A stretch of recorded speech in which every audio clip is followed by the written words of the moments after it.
This is Niavaran. This region is located in the northeast and is now packed with Tehranis. But it's kept its history alive. In the north of the Niavaran Park is its historical complex that I'm traveling to this time.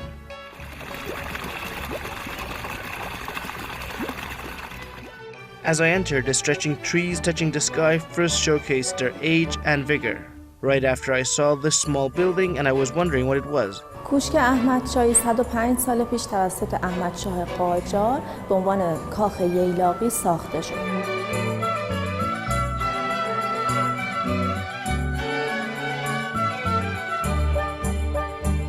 Ahmad Shah was the last king in the Qajar Dynasty that was crowned at the age of 12. No matter this building is so small, but its shape still puzzled me. عمارت کوشک به ساختمان‌هایی میگن که دو طبقه بنا داره، وسط باغ ایرانی ساخته میشه و طبقه دوم اون بنا دور تا دور ایوون داره. یعنی توی هر زاویه از ایوون که شما بایستین بهترین نوع دید رو توی اون باغ داره. The view from the terrace was outstanding and the building itself was unique in its kind. Being a summer house, it all made more sense. One of the outstanding features of this building is its bricks that each have their own particular design, creating an impeccable facade. In this building, I also saw pictures of the son of Iran's last king, Reza Pahlavi. He had lived here as his last residence in Iran. Overlooking from the terrace was a white palace. کاخ اختصاصی نیاوران با مساحتی در حدود 9000 متر مربع در ضلع شمال شرقی کاخ نیاوران باغ نیاوران ساخته شده. این کاخ تاریخ ساختش برمیگرده به سال 1337 در دوره پهلوی دوم.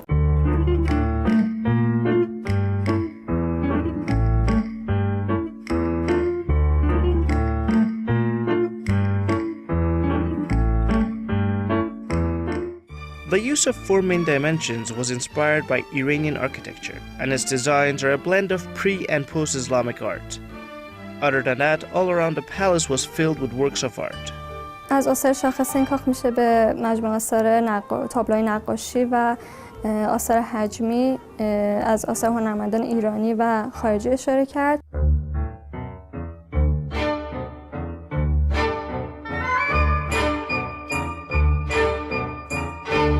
At first, this palace was intended for celebrations and ceremonies, yet it was later changed to accommodate for the second king of the Pahlavis and his family, Mohammad Reza Shah. This is the place of residence of the last king of Iran, and after this, the monarchy was abolished and the Islamic Republic came into power after a revolution. After being closed for a couple of years, the residence was then restored and renovated for 6 years, and it has been open to public ever since. One of the unique features of this building is its roof that slides open, which along with the tile work and mirrors were repaired before the reopening to public. On the western side of the palace, there's also a museum that had works from Picasso to Iranian artists. The ceiling of the art gallery was itself an interesting work of art. The museum guide told me it was shipped from the central city of Shiraz. The gallery's works were gifted to the Pahlavi family or bought by them. Paintings from many other famous artists were also showcased, including Salvador Dali, Paul Gauguin, Pierre-Auguste Renoir, and Iranian artists like Parviz Sanavoli, Hossein Zenderoudi, and Sohrab Sepehri. Last but not least was the palace at the south that looked like it was the oldest of the three, with a history behind it. In the front yard of this building, Iran's first constitution was drafted and it was signed inside. This led the way to forming Iran's first parliament more than 100 years ago.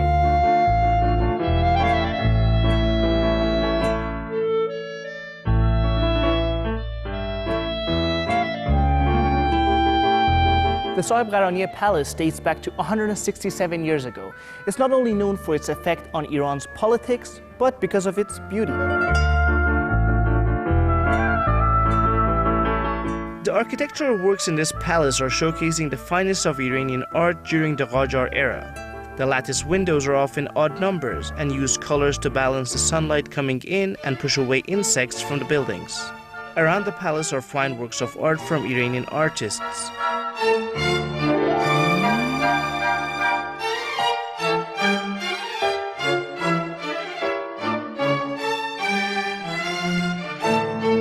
This building is an architectural beauty because of its plaster and mirror works, but underneath it there's a small pond which keeps it cool for resting. This area was also used for feasts and royal dinners. Seeing all this in these homes and going back home is hard, but that's life. Pedram Khordadi for Iran.